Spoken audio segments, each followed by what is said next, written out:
What's up, guys? Welcome back to the OGN Heroes of the Storm Super League. We are at 1-0 right now with Team RRR, Team Hurgle against Team DK, comprised only of former StarCraft 2 pro gamers. Well, 4 StarCraft 2 pro gamers and one ringer. One ringer. Yeah. But yeah, I mean, it was definitely a little bit one-sided, but Blackheart's Bay can get that way. So It can. I'm giving it a clean slate. I still think it's going to be a very close match. And this next match going to be on Sky Temple. So this map is interesting. There are 3 temple locations. They do not spawn randomly. There is an order in which they will spawn throughout the game, or I should say activate, and whoever controls that temple, while destroying the minions that spawn to protect that temple will then attack the opponent's structures. But you can be pushed off of there. You can opt to engage a team in a fight while they're fighting to control that temple and maybe win there. So there's a lot of give and take, but this is a very tactical map. Certainly. A lot of this map can be about rotating as well, getting your mercenaries at the right times to actually push lanes so that you can get a temple or get additional damage through those mercenaries. So definitely a very strategic map, a lot of movement throughout this map because of that. And of course, let's not forget the boss, man. That's definitely one of these bosses where you see if people go there to take that boss, they can die pretty easily if the other team comes for them, so you have to be very careful about that. Also, we've seen a lot of wins on this map simply due to softened bottom lanes. Because Boss pushes through bottom lane every time, if you have any good pushing there early on, and Boss can actually carve a hole to the core, sometimes we see games won not on the temples, but actually at a core kill, simply because there's nothing to defend there. So if you're in like both level 20 and it's a 5-man kill, they go straight to the core, easy peasy. You don't have to go try to fight your way through middle or top. Well, let's see how these picks and bans go, Tasteless. Our first pick, and of course then first ban, going to be going to Team DK. Preferring that over the map choice, so let's see if they can maybe do a bit better this time. Hey, I liked what they had last time. I mean, they had Fire and Ice, Johanna, Tyrael, and well, they were kind of forced into Rhaegar. But overall it was a pretty solid lineup, and still not quite able to do it. But again, Blackheart's Bay, kind of the weirdest of all the maps, I guess. Yeah, I should say Blackheart's Bay and Haunted Mines. They're the 2 earliest maps, and they sort of have the funkiest games. Yeah, I guess you're right. Yeah. So we're going to go to the pick ban phase right now. All right, let's see it. Probably going to be Zeratul here. Maybe Leoric, they'll force perhaps the other team to ban Zeratul instead. Yeah, maybe go for Leoric. Yeah, those are generally going to be the first ones, but let's see here. Zagara ban first. All right. It's kind of interesting, and that means that they can either pick up Leoric or Zeratul possibly, if that's what they're looking for. Well, I think we're going to have a Zeratul ban here, if I had to guess, from MRR. Because otherwise Team DK is going to 100% pick Zeratul first. But that could mean that they get Leoric. Let's not forget that. Like, the thing is, yeah, I mean, I have a hard time predicting exactly what they'll do here because those 2 characters get banned really super regularly. Absolutely. Well, the fact that they didn't ban Zeratul immediately means maybe they will ban somebody else. Yeah, they're at least thinking about it. But if they don't ban Zeratul or Leoric, who would they ban? Oh, I think it'll be one of those 2. But, well, because if they ban one of those 2, okay, they ban Tyrael. The reason why is because they want to get Zeratul or Leoric for the next turn. Yeah, and that definitely, like, since they get 2 picks, they will take Zeratul or Leoric, I would imagine. But, crazier things have definitely happened out here, Taste. We've had some very crazy team compositions that they're very comfortable with here in Korea. Definitely different from what you'll see in the West. Yeah, it's a completely different meta here. Don't forget, out in Korea, it's the best of the best for the Koreans when it comes to League of Legends. We have a lot of players with a lot of experience that has a lot of influence on the way that this game is approached out here as well. Yeah. And of course, just from having so many top-level players here, you have more content of high-level analysis and stuff like that within the country, within the language. So definitely something to consider, that even if you're not necessarily, from League of Legends, like a lot of these guys are StarCraft guys, they have access. They have access to all that information. Level of knowledge. Yeah. for MOBAs. Whether that be finding it online or just talking to other pro gamers or anything. I mean, yeah. Using a lot of time on this first pick, and it's an important one, man. There's a lot of going to be Zeratul or Leoric here. One of the 2. I think so. I think it's got to be one of the 2. Zeratul! sick. All right, so what do we see over here? I think we got to have Leoric, and I think maybe an Uther. So. I would like something like that. The thing is, you could grab... Or you could go... oh, no, you can't go Zagar. Yeah. What am I saying? She's banned. I almost said Zagar, though. Okay, so Leoric? They could grab... I mean, I don't know. There's... Do you grab Johanna just to make sure you have the 2 most ridiculous tanks? Okay, nope, they do grab Uther. Yeah, no big surprise here. These are, like... Literally, the top picks is what you're seeing here. These first 5, it's like Tyrael gets picked every game or banned. Zagar gets picked just about every single game or banned. And then Zeratul and Leoric get banned the most. Uther are always a top pick for healers or banned. So we have what the Korean scene considers the best 5 heroes, basically, are already here on your screen. Now to the 2 picks here for Team DK. Now, where do you go from here? I always wonder if Sylvanas is going to be a not bad pick before you get to the ban phase. I want to see Johanna. Malfurion. She can be pretty crazy, but okay, Malfurion.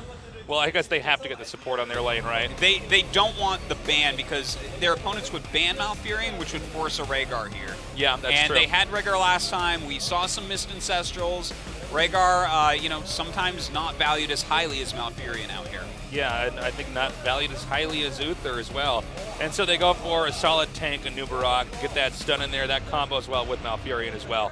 Sure, absolutely. By the way, the combo of Zeratul and Malfurion should be pretty crazy because you can actually cast Void Prison and then cast the rooting spell. Lock them down right after that. Yeah.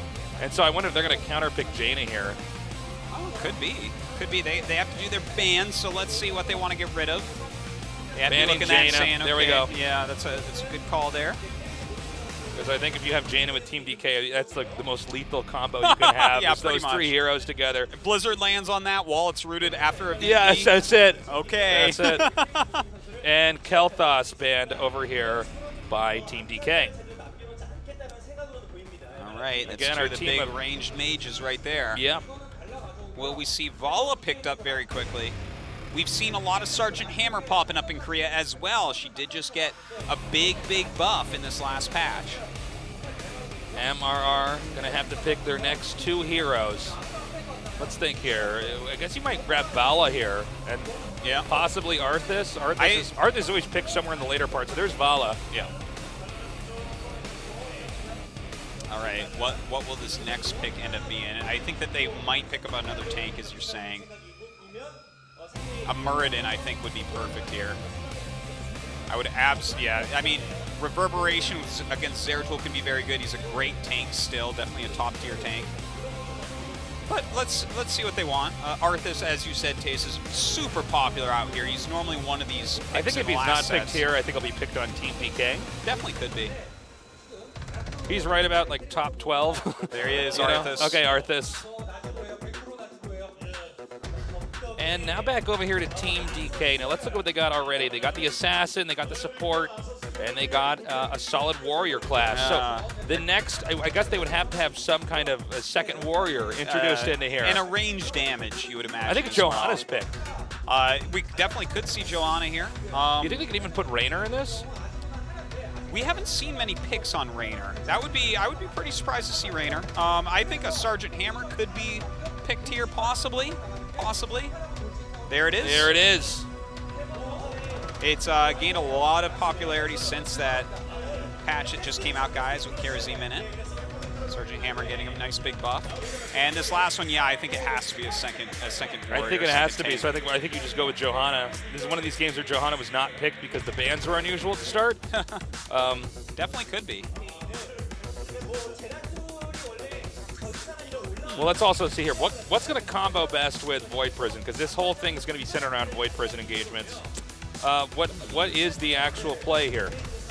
I mean, Johanna's Heroic can go very well with that. In fact, Falling Sword, you can do it into the Void Prison, and when the Void Prison comes out, she actually hits the ground and does the stun. Sylvanas. But, that's interesting. Oh, hey. You know what? Wailing Shout. Wailing Arrow. Wailing Arrow, excuse me. Wailing Arrow goes in there. And that's going to silence them. And we have the Butcher. Oh, sick. Fresh meat. When Butcher first came out, he was banned pretty much every day in the Korean meta. So to see him picked up here is pretty exciting. Haven't got to see the Koreans play him that much yet. Wow. And our game's going to be loading up. So Team DK, comprised of 4 former StarCraft 2 pro gamers and 1 even GSL Code S champion, and their team leader, the support player, against MRR, the underdog team, the dark horse team, entering this tournament way early on in the qualifiers. Now, not losing a game yet. Our game is now loading up. It is going to be Sky Temple, excuse me. And we're going to be going into that game now. I'm Tasteless. With me is Artosis. We are the Casting Archon, and this is the OGN Heroes of the Storm Super League, game number 2.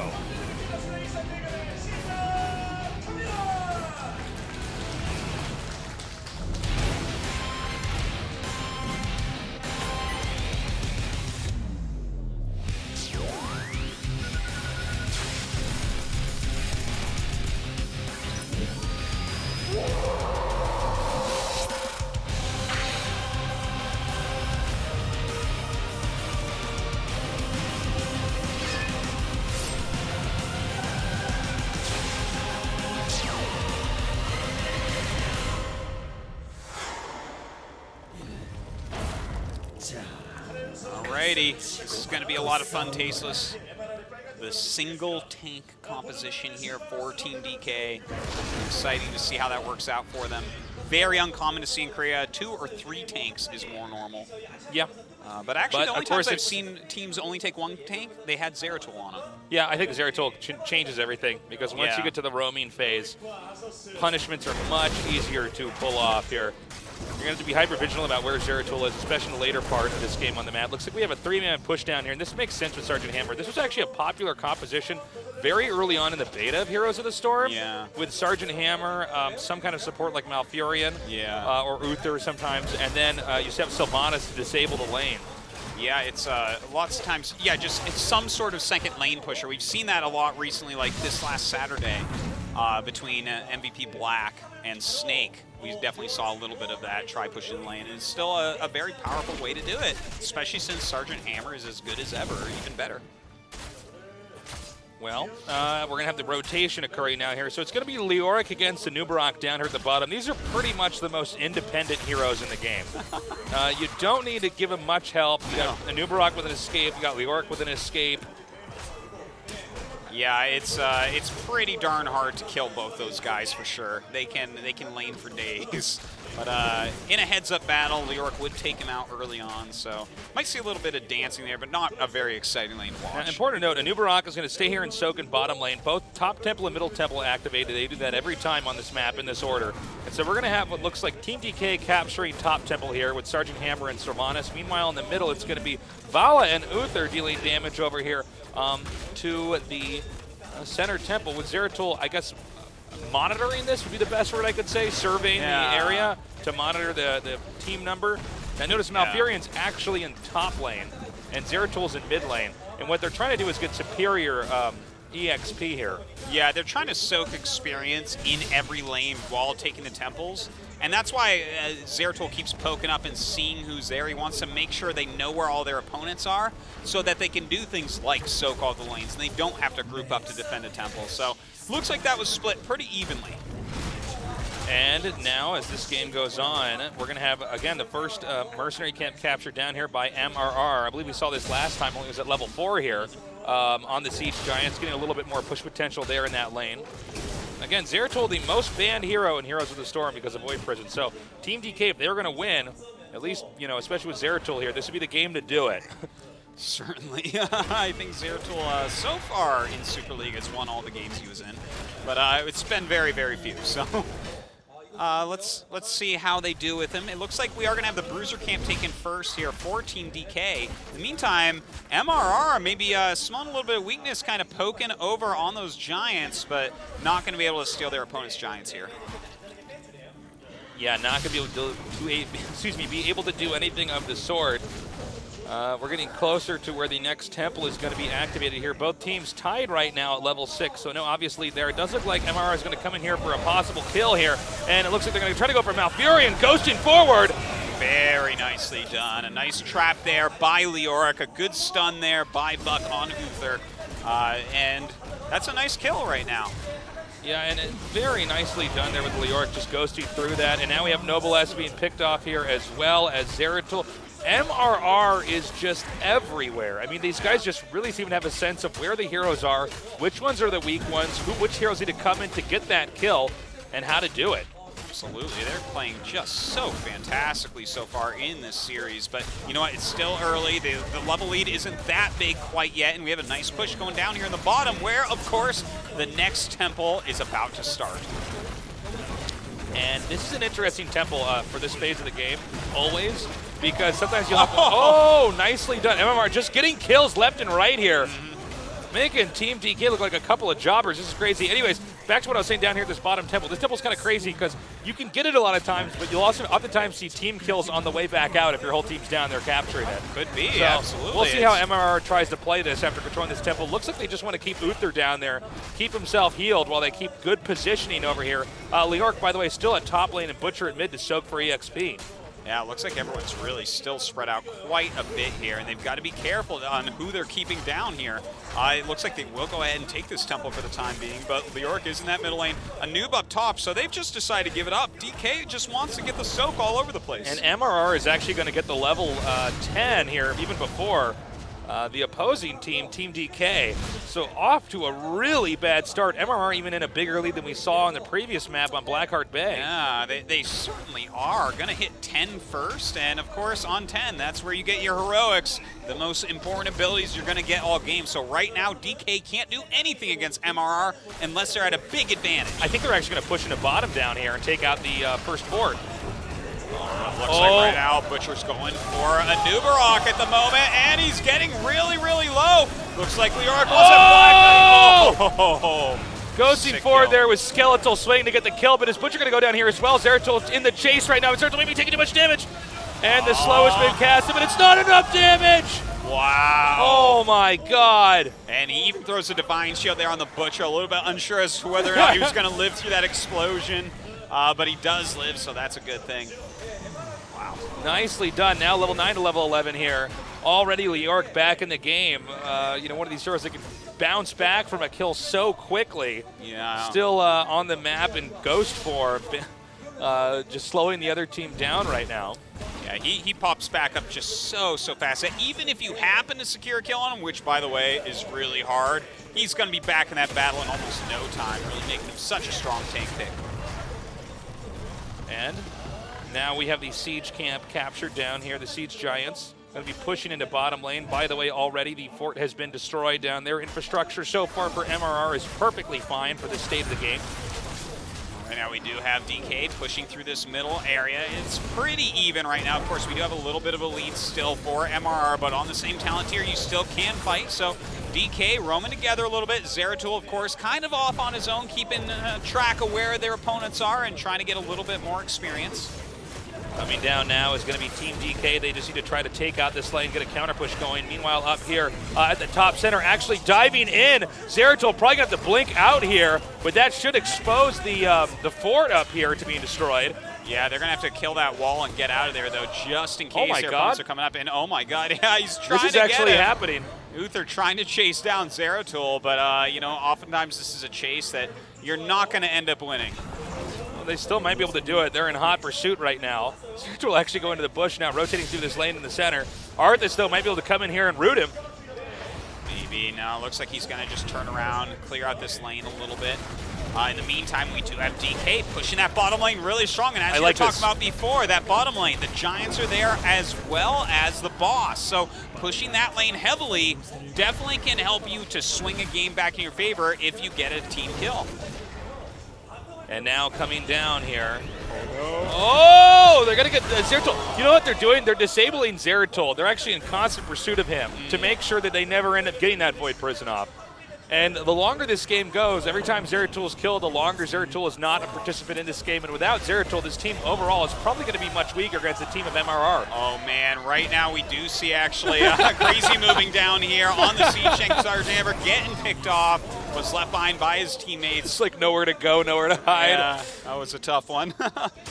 Well, looks like they've decided, you know what, 2 are down. Let's go ahead and clear this out. MRR are going to be able to get this first boss. I think that the Butcher was a perfect pick here against Zeratul. He is so able, especially, I'm curious, you know, how easy it is for the Butcher to actually lock in to Zeratul, running him with a charge and actually stun him for the rest of the team to get the kill. Because it seems like Zeratul doesn't have a great response to that other than to burn Void Prism on his on the other Butcher. You know, if you're going to win against Zeratul, one of the best ways is to constantly put so much pressure on him so that he's using Void Prism as an defensive escape purposes, mechanic. And you know, if he's doing that, then it really takes away what Zeratul does in team fights. He just becomes like a squishy melee assassin. Yeah, basically. And now with the we got Boss now pushing through the bottom lane, and this is allowing the rest of the mercenary camps on the map to be captured. We should have the next temple activating shortly here. Team DK does do a good job dealing with the boss. That boss really not too impactful, actually, beyond relocating the team of Team DK. Yeah. Well, it did give him some time to get a big push going on that top lane. Right now, no forts are left over for Team DK, and you know, the MRR is doing a good job on that in that regard. They still have that top fort. They still have a lot of pressure here on this map. Look at it. Most of the map is red right now. Yeah, this is, they're actually getting every single mercenary camp on the map, literally. And so they're going to have another strong push down here through bottom lane, which is going to be a bit of a handful here for Team DK. Team DK actually level 15 to level 16, excuse me, for MRR. Is on the defenses. Once again, more mercenaries are going to come barreling forward. These turrets almost out of bullets and almost out of HP as well. They're pushing forward very heavily here. Those Giants helping as well. 4 Giants, they've all caught up now. This keep could be in a lot of trouble. We see everyone actually congregating here. Really important not to lose a keep this early in the game. Zeratul back here. Is Void Prison up? I believe it is. Yeah, he could try to use that coming up here. Yeah, he does have that up indeed, so let's see what he actually gets done with it. Looks like they're getting out of there the second their Giants are all dead, which is really nice. But Zeratul jumping in, and what will we have? No Void Prism cast. Well, that was a nice shrink ray on Zeratul. He wasn't able to actually catch up there. Beautiful play. Now we're going to have bottom shrine, bottom temple here. Going to be the focus, most likely, of these two teams. Yeah, a lot of posturing going on right now. Both teams kind of repositioning themselves. Now coming down here into the bottom center, trying to push this lane. It looks as though Team MRR is going to try to go for a trap if Team DK does go for bottom. They actually want them to try to take the bottom temple. Oh, they see Zeratul. In fact, they walk through right there. We do have Sergeant Hammer throwing down some napalm right there. And a nice stun goes down from a noob, but right now we do have the Butcher in pursuit. Going after Sergeant Hammer, does back up immediately. Divine Shield going down on Butcher. Malv actually saving himself there with Ice Block, and a nice silence going down on MRR. So far, so good here. MRR actually losing their first player right now. Team DK, this is the fight that Team DK needed. Now we have New York cornered over here onto the side. Will he be able to ghost out? But Malfurion's getting pretty low here. Butcher comes around, takes out Malfurion, ghosting away. But New York does go down here. Butcher now getting pretty low here. Nibelrock may try to dive in. Some great Butcher play going on. Almost dying several times here, but feeding off of his opponents. Waiting for the next time he can do so. We do have Zeratul jump on him. Both of them almost go down. And now we have the G used right now from Sergeant Hammer. Uh-oh, Butcher's got his eyes set here on Hammer, and a stun comes out from Uther as well. A good shield, though, does go down. And now Uther is going to be picked up here as well. Only Arthas remains. Leoric just now respawning here, too. Arthas goes down. Leoric caught in the middle of the fray, not going to be able to do much more. This should be easy peasy here for Team DK as Leoric dies as well. Vala now the one to respawn here. Level 18 to level 17 with, for the first time now, Team DK taking the lead. Wow, really nice turnaround there by Team DK, Tasteless. Really fantastically done. Some great teamwork, and now they get this temple. They get to go ahead, clear these lanes out as well, and even their bruisers are up. I'm sure they're going to want to take those very soon as well. Well, we have Team DK now finally being able to start to capture the mercenary camps back, which I think is the beginning of the comeback that they really needed to have here. You can see, again, with Void Prism available, if you just remove a few heroes from a battle for a little bit, the number of abilities that are not being utilized, the lack of synergy that you have there, because you only have a chunk of the team available, it's just too much. Absolutely the case. Leoric does come down and chase a noob off for those final shots. A noob really choosing to get out of there, team up with his team, being very careful. They don't want to take any bad fights here. You know, like for instance, if a noob were to die here, we're late enough into the game at level 19 versus 18 that things could go very wrong if you're down one player. Absolutely. Also keep in mind at the bottom here for MRR, they've lost the entire bottom lane. They don't have any infrastructure there. Yes, there are some minions pushing there, but if they do have a full team kill there from Team DK and it's pretty quickly, they can actually push right through bottom lane and win. Absolutely, absolutely. And it's just like you've been talking about, Tasis, that lane can be very dangerous. You kill off your opponents or you get a boss and suddenly everything's on your core and the game is threatened. Well, for now, it's Zeratul over here in the upper center. Looks like he's hiding, waiting for a moment to possibly pop another Void Prison. If you notice, MRR is doing a really good job staying spread here. Team DK, by the way, about to hit level 20. Duck in trouble here on Arthas. A Divine Shield does go up, so he actually, nice route there, but no one's there to follow up on it. In the meantime, Butcher coming up, trying to get Zeratul. Zeratul blinks out of there, though. A nice silence goes down, and Butcher falls. And as this game goes on, looks like Bella taking some hits here. Bella activating her heroic here, doing damage while still on the run, and she goes down still. Sergeant Hammer, beautiful move there with that heroic. Killing her off, and now they're pushing through. They might be able to get a keep. In fact, with 2 heroes down, I think it's very likely. In fact, they're saying, no, we can win this right now. Going around the keep, joining up their Giants, putting so much pressure on. We do have Duck running in. Can they kill Zeratul? And there's another Void Prison there. And look at this. Buck actually going down here is Uther. And that means only 2 more heroes remain. Leoric disappears. And I think the fate here for our final, Leoric's still in the game. Yeah, it looks like DK going to be able to take it, Tasteless. GG. Wow, really well done here by Team DK, turning this game around. It looked like MRR was in a big lead, but at the end of it, DK. Really nicely done. Yeah, coming up big, man. You know, I gotta say, Zeratul is just too strong. Look at the sweat right now, the intensity here, as MRR is finally feeling the pressure. I know what they're saying right now. We're banning Zeratul next game. Probably. But that was some really fantastic play, I have to say. They had some really nice pushing that bottom lane. It opened it up for that exact scenario that you've been talking about a lot, Tasteless, where you get a few kills and you can suddenly go for it. That's an open lane. So, well done. The pick of Hammer, the pick of Sylvanas may have looked weird to some people, but it allowed them to push through there so quickly and set up for a victory during a circumstance like that. This is interesting.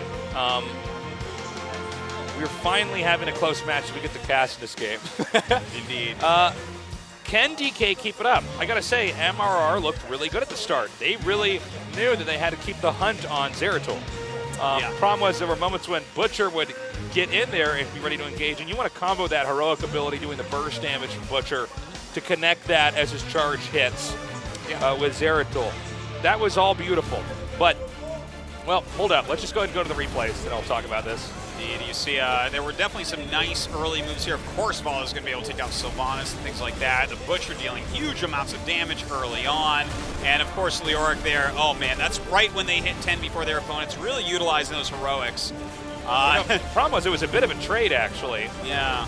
And then the blink away. Beautiful.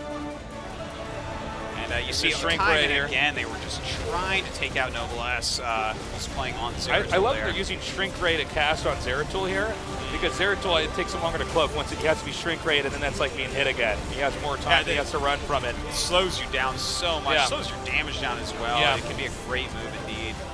You just become a little guy. Indeed you do. And again, this was a good fight here by MRR. They didn't end up winning it, but it was pretty impressive anyways. But again, once you end up taking the Void Prison and start to utilize the benefits of that, the other team is just playing from a disadvantage. And I believe we had this here as well. Look, that silence was absolutely phenomenal, allowing him to take down the Butcher that quickly. And then Uther, with every single spell he could cast, was not able to save Vala here. And as soon as they took out Vala, I think they were like, okay, that's enough. Yeah. Your damage is gone. An easy victory from here. Yeah, with that.